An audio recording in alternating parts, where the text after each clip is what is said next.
Hello ladies and gentlemen, and welcome to this MSC Cruises presentation of Casablanca, a city whose very name conjures up so many beautiful and exciting thoughts and images.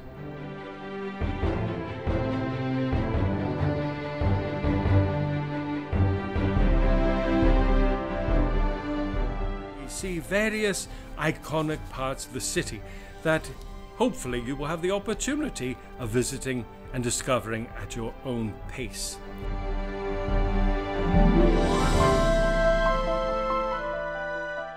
Our very first picture here is of the aerial view of the city and port.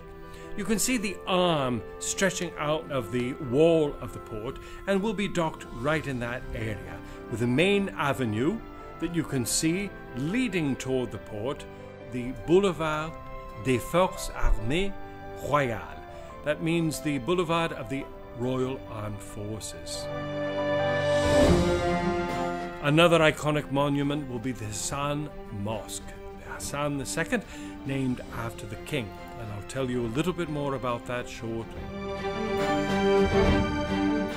As it was a French colony for many, many years, you have a lot of the old French colonial architecture still visible and still a beloved part of the city.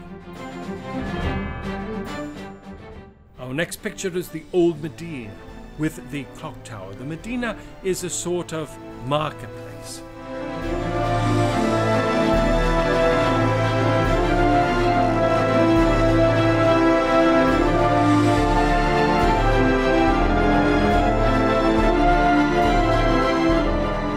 Now let's tell you a little bit about the history and some of the facts that you may find interesting about Casablanca.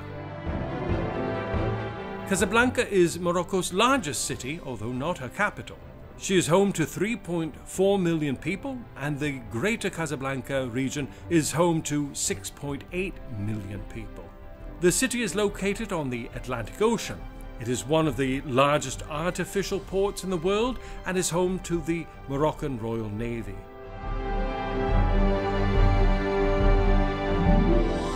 The city was first settled in the 7th century BC by the Berbers, who called it Anfa.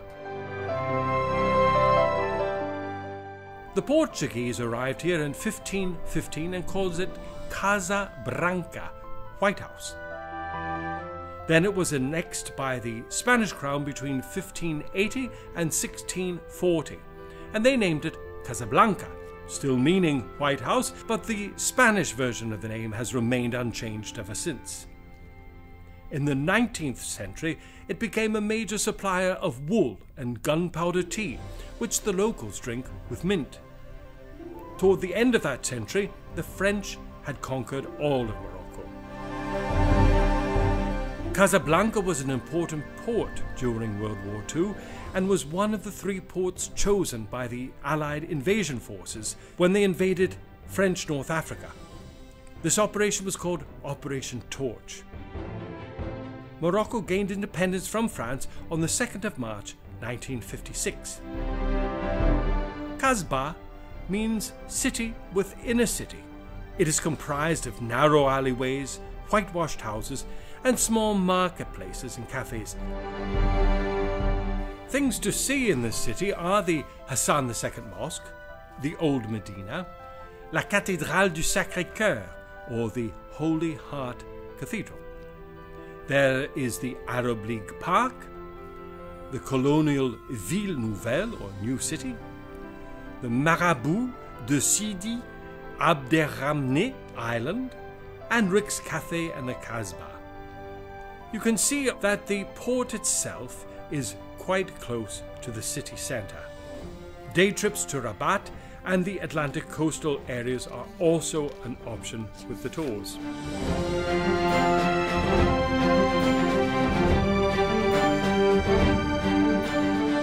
Did you know that Morocco is the only African country not presently part of the African Union?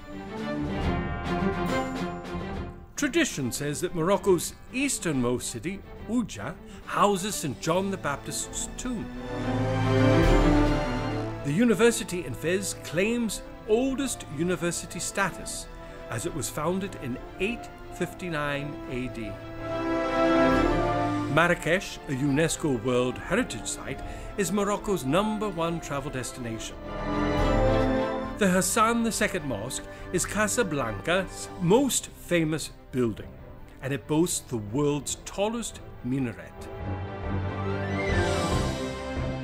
While Rabat is the political capital of the country, Casablanca remains the economic capital of Morocco. Be careful if you make eye contact and smile at someone of the opposite sex, because here in Morocco, it's considered you are giving them the green light. Here we see the famous poster of the film Casablanca, starring Humphrey Bogart, Ingrid Bergman and Paul Henreid. This unforgettable film is one that fills everyone with wonder and nostalgia. You can still hear the famous song as time goes by at Rick's Cafe. Rick's Cafe, as seen in the classic film Casablanca, however, only ever existed on a Hollywood movie set. Several years ago, an enterprising American couple created a copy of Rick's Cafe, and you can visit it for all the fun and nostalgia in the old city of Casablanca. We see some of the tribes and the very colourful differences between those of the north, the south, and those from the centre of the country. Here we see a typical Berber village, the original people who founded Morocco. You're looking from the outside of the village with its famous walled entrances, and then inside looking at the whitewashed entrances as they arrive in the central part of the village. Here we see some specialized sections in the Medina, or the souk, which is also a marketplace. These colorful mountains are not sand, they are actually spices, and spices are a very important part of the food of this area. Even in everyday household items, we see an incredible attention to detail, as you can see, and some of these metal objects that are all handmade in traditional fashion. Beautiful workmanship. Here are a selection of some of the Berber carpets. They are handmade and they represent tradition at its very best. Here you see some Moroccan jewellery. Often silver is the metal chosen for these jewels, and you have all sorts of precious and semi-precious stones that are used, as well as shells and other types of rocks. Here you see a typical young lady of the Berber tribes. Ladies and gentlemen, thank you very much for joining us for this presentation. However you decide to spend your time in this beautiful port, make sure you enjoy yourselves. That's what cruising with MSC is all about.